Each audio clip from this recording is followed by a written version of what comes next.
here when you're playing a team that their preference is to come right at you, to run at you, stay between the tackles if at all possible, or just at least run the ball?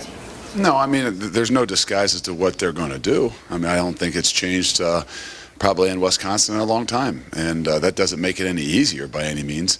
The unique thing about college football in general is each and every week you're going to get something a bit different, and you have to be able to do and adapt and adjust and do some things different at times too. 2 weeks ago we were at Cal, and that was a unique, different offense.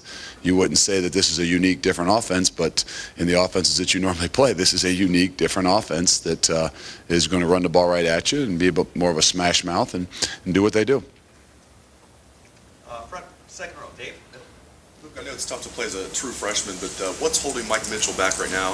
Is it just knowledge of the defense, or what's holding him back in your opinion? No, I mean, again, sometimes those young guys, they just their opportunities are going to arise at certain times, and then just like last week, you got a situation. Do you want to really put a guy in that situation, or do you try to hold him and not know, what the future holds, as a red shirt or something like that? So there's a few guys. We had about six of those guys that we had highlighted that we were going to hold, and if we have to, we'll go ahead and put them in. But for right now, the situation hasn't arisen, or hasn't really come up that we have to have him. But it's still a lot. He still takes reps with us. He still gets the best of both worlds right now, and he's willing and able, and the opportunity has to arise. We've seen linebackers who aren't playing defensively early in their career earn their stripes on special teams. Is he a guy that you can see playing on special teams? Or is that he's listed on basically every single one of them, but it's one of those things that coach does a really good job of. He's on top of it. If a guy's not going to have an opportunity to get reps and play some on those situations defense, and it's not just really truly play, but legitimately down at the other end, getting 1s and 2 reps, that they are actually getting a situation where they're going to get better, they're going to learn the defense, that he does a good job at trying to hold them. Front row, Tim. Yeah, Luke, Coach Myers has said many times this year that the depth situation at linebacker has been one of his big concerns and stuff. Will this be a true test of that this week? I mean, what's your feeling about the depth in your room there? Well, no, it's every week. I mean, we're developing young guys, and like I said, we got one guy with any true experience, and that's Ryan Shazier. And at points in times in most of those games, that he's gone down, and we've had a true freshman go in and take his spot. So, there's definitely that. We've got a bunch of guys. We've probably got 10 guys in that room. We got a couple guys that are walk-ons that they get a lot of reps. It doesn't matter if they're a walk-on or they're a scholarship guy. They're getting reps or have an opportunity to get in there. And the thing that you see out of that room is there's a lot of guys that aren't there. In the last 4 or 5 years, we've had probably 5 or 6 guys that, for different reasons, aren't still in that room. So we're missing those guys that are in their 4th year. Whether they're a 4th year walk-on or their 4th year, scholarship guy. We've had a couple guys with, career-ending shoulder, career-ending head injury, career-ending heart injury. So there's a lot of different things that have put us in that situation, but we're still developing, and we got some depth issues. And follow up on that, do linebackers look forward, though, to a week like this where they know sort of what's coming? I mean, 2 running backs had over 140 yards last week at Purdue. You understand what I'm saying? I would hope so. Yeah. There's a lot of them that do, and they will. I mean, again, it's like you said, it's not as tricky as you might think, but that doesn't make it easy. Some people say, "Wow, this isn't a tough one to prepare for." Oh, yeah, it is. Everyone is tough to prepare for because sometimes you don't know, and there's different situations, and this is a unique offense in the sense that we don't see it every day. We don't see 3 tight ends on the field or 2 backs on, in a lot of the situations and the things we've done, whether we're playing our offense or any other offense we played this year. I don't think we've played against a 22. I don't think we've had a snap of 22 personnel this year on a Saturday afternoon, and we'll see plenty of it this week. Front row, Bill. Yeah, Joel Hale was counted on at the start of the year to be a real leader on that defensive line. How's he doing with that? How's his play been? How's his leadership been? He's been great. I mean, Joel's one of those guys we picked out this past week. Joel's a unique individual, just like a lot of nose guards, as you know. But he's one of those guys that's not looking for a lot of credit in some different situations. He's a guy that gets subbed in for it a lot of different times. But the one thing you can say about Joel is the reason you say he's a leader is because he makes others around him better. He truly cares about others around him, and every bit as much as he cares about himself. He was more excited for those guys that got an opportunity to play last week, some of the guys from that room, than he was about himself getting an opportunity to play or sack or anything. So he brings a lot of energy, and he brings a lot of leadership in that mind. For guys like Joel Hale and Chris Carter and guys in the interior of the line, kind of what Tim asked, I mean, how big a game is this for those guys? That's huge. I mean, the game's won up front, and I don't care what kind of game it is, whether it's Cal where they're throwing the ball, 75% of the time, or whoever it is. But the game is won up front, and it'll be evident this week.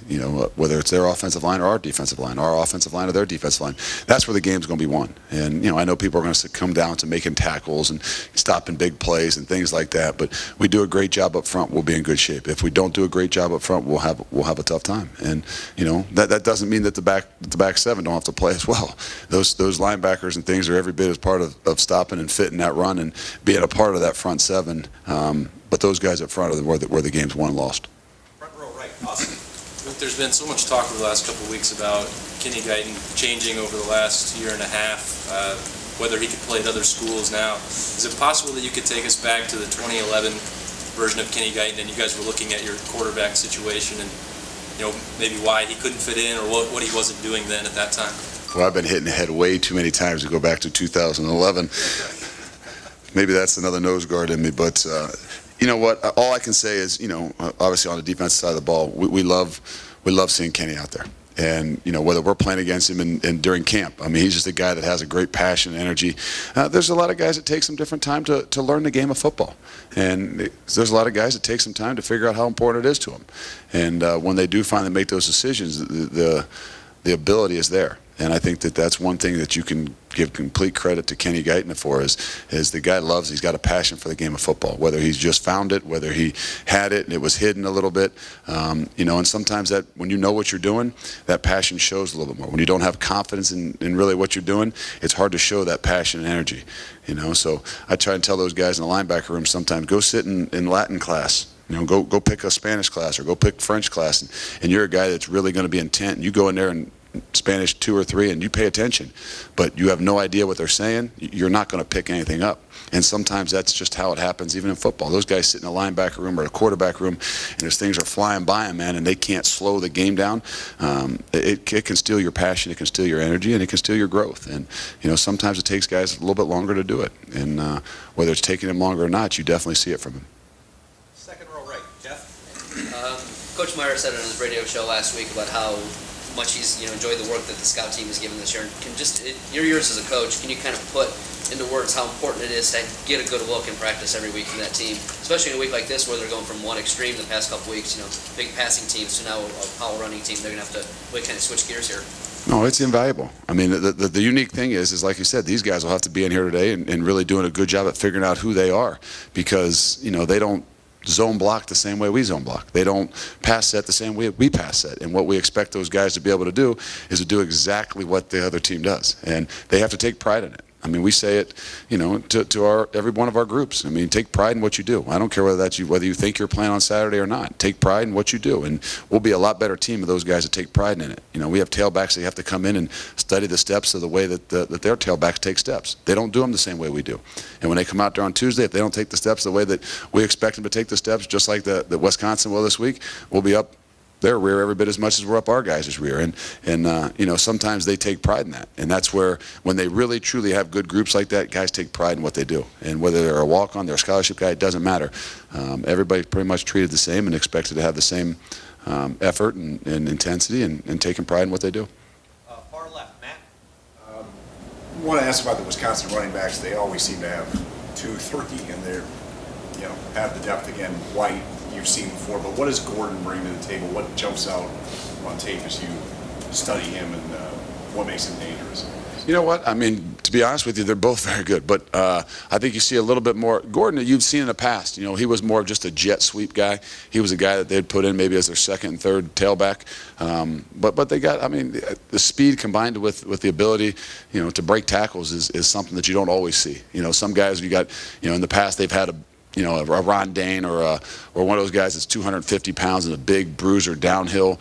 In the past, now with Monte Ball and a couple of these guys, they've got guys that they both have it both. They've got guys that are slashing, they got speed, ability, but they also can run in between the tackles and be physical. So, obviously they do a good job at figuring out what it is they're looking for, recruit to it, and then develop it. And it's no coincidence that year in and year out they got some really good guys doing exactly what they expect them to do.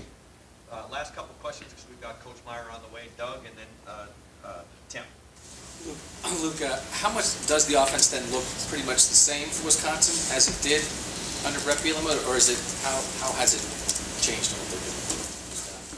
If you turn on, there's not a ton of differences. And I don't know if that was completely by design. I mean, that's probably good coaching.